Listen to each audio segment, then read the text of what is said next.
C from PaperOcotilloStudio, and today I'm sharing with you this sped up, voiced over version of the Livestream show, which was all about resist techniques today.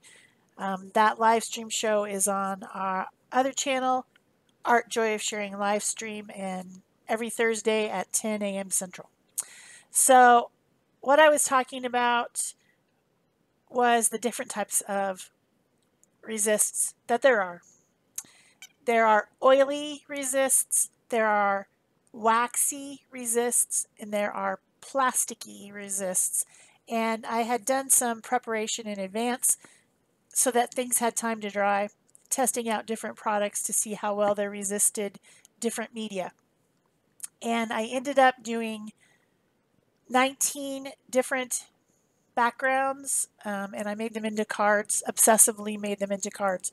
So the first one I was talking about is masking fluid or frisket, which is very, very common in watercolor. This is watercolor paper, 140 pound, and I've drawn a picture using a fine-tipped frisket applicator and then let it dry. I did this early in the morning before the show and let it dry, and then now I'm applying just your standard watercolor to it. And later on I remove the frisket, but this is what the card looks like that I made with it. The next one I was talking about is the plasticky resist of gel medium. One of these is matte gel medium in the 3D, and the other one is glossy gel medium in the 3D, the Prima versions, but other versions of other companies would also work. I scraped them through a stencil and then set it aside to dry.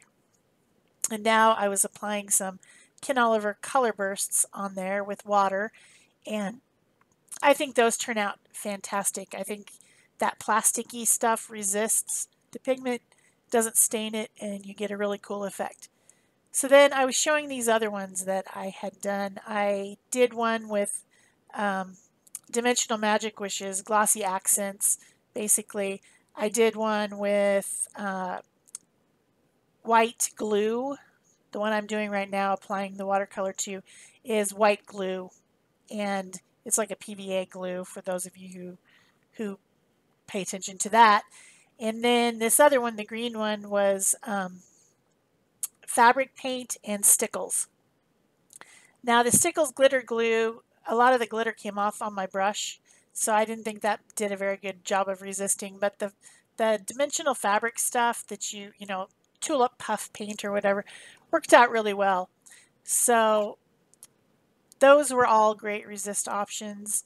At the end of the video, there'll be a picture of all the products that I got out to do resist with, and any one of them will work. So the next thing I was talking about was embossing resist. So I'm using a watermark pad or a Versamark pad to stamp. I've already done one of them and embossed it with white, and then the second one I embossed with clear to see if there would be any difference. I really didn't see a marked difference. So the one that I had embossed with clear, I used distress ink colors on there to rub onto it to see the resist. Now these is a very fine stamps, you know, fine line stamps. So from this distance they're a little bit hard to see, but this technique I'm doing is kind of fun. I've got the white embossed one, and I'm putting on distressed oxides instead of distress inks, and I'm really digging into it. I'm getting them in there hardcore. I'm pressing really hard to get a lot on there. And then once I'm happy with that, I'm going to buff it to remove any of that oxide ink off the top of the white. So see how that starts to stand out a lot more? That's because there's a little bit of ink on top of it. Then I'm just using a wet water brush, and I guess you'd say coloring, coloring in the areas, but what it does is it reacts to that oxide effect of distress oxide, and it just lightens up those areas. So if you wanted to, you could go back in and add color back into them. I'm not going to do that, but I just wanted to show, I thought that was a resist technique as well. So those are the two embossing resist cards right there that I did.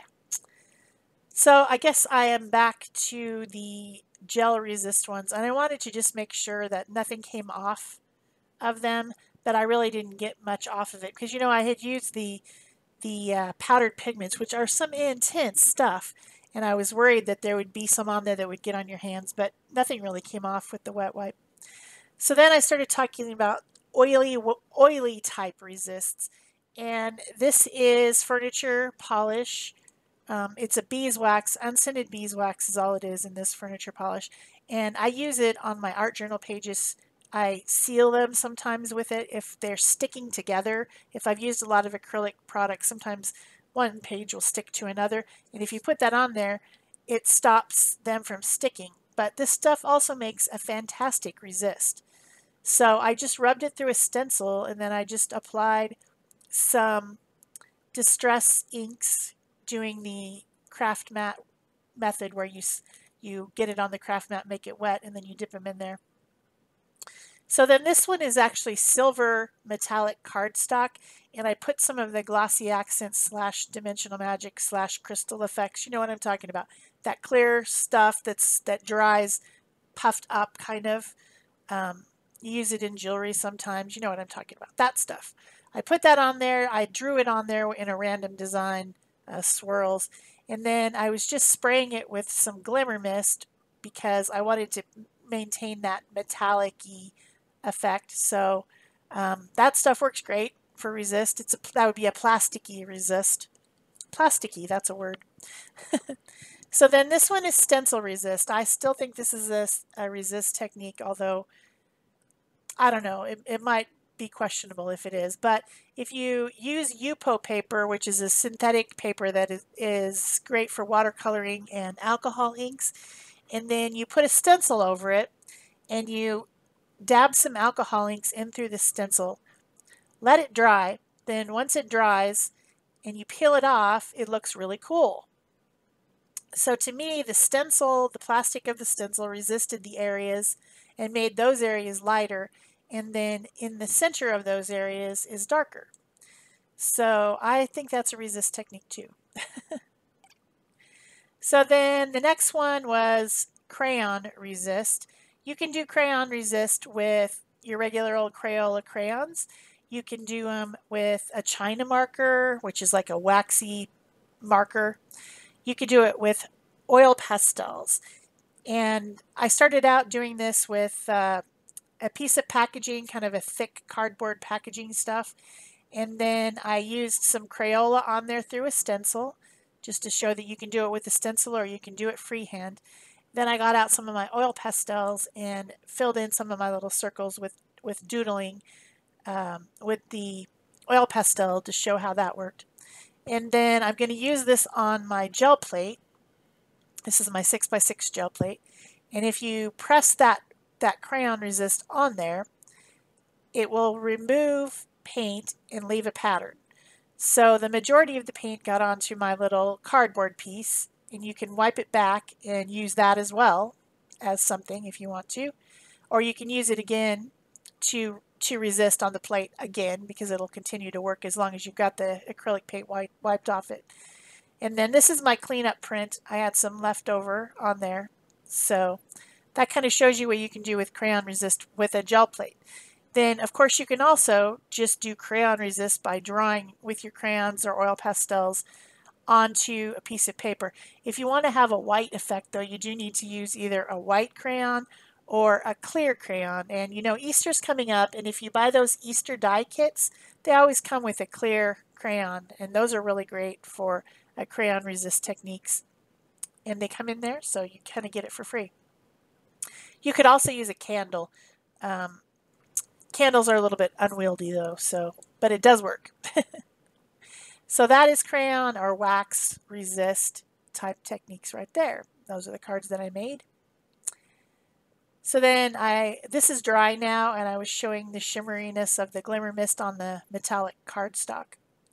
So then now I'm removing the frisket or masking fluid off this watercolor card because it's dry, just using a glue removal tool that comes off really fast. So then I was talking about how I have other products that I got out that I didn't use but would still work, like Glossy Collage Page, Satin Finish, Medium, And then I was talking again about oily based things, which I decided to go ahead and do this one on camera. I had done it in advance. So I was looking for Vaseline in my house, and I couldn't find any Vaseline, but I found mentholatum, which is something you use on your chest when you have a cold. And it's just basically Vaseline with menthol in it. And so I was laughing at myself because I had gotten that out and tried it with the Harlequin, the one that has the Harlequin pattern. So I decided to show it again on camera. So my room really was like clearing out my sinuses, and my stencils smell like mentholatum, but it's kind of funny. So I didn't get enough on there in that one area, but it still looks really cool. And you can see that it resisted the spray. It also resists watercolors just fine, and that would be an oil-based product resist. So then I was talking about a couple other ones. I was talking, okay, that's the mentholatum one right there. And then I was talking about how I had taken a chapstick and just drew it on the one tag, the tag on the left. That's also an oil-based resist because chapstick is kind of a waxy oil-based stuff. And so then I was buffing them to get the extra oil off because they were a little bit sticky. Those do, you need to buff them off. And then also you might also use a paper towel and a hot iron and press them, and you could get even more of that oil out of the paper if you wanted to, but I don't think it's going to be necessary. They were fine. So then we were talking about Gesso resist. Gesso is a paper sealer basically, and so it also does a resist. It's a subtle effect. It's not quite as eye-popping as some of the others, but it makes a cool effect. So I polled the audience, and they said they wanted me to use the Brushos. So I got out the Brushos again, and you can see it's a subtle effect. I did blot off a lot of the color because it was so wet that I didn't just want to leave it because it was all curled.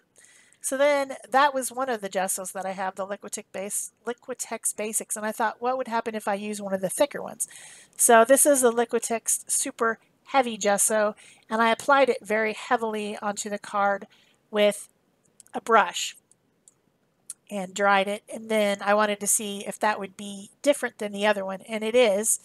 It seems to stand out more, plus that Gesso has a dimensional feel to it.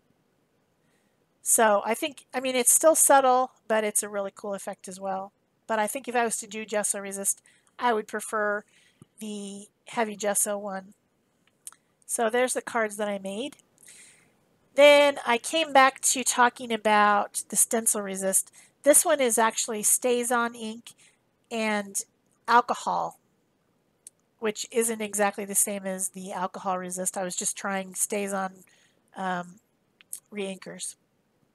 So I hope you've enjoyed this sped up version. If you have, please leave me a comment, give me a thumbs up, subscribe if you haven't already, and of course go over and subscribe to Art Joy of Sharing if you want to watch this type of stuff live.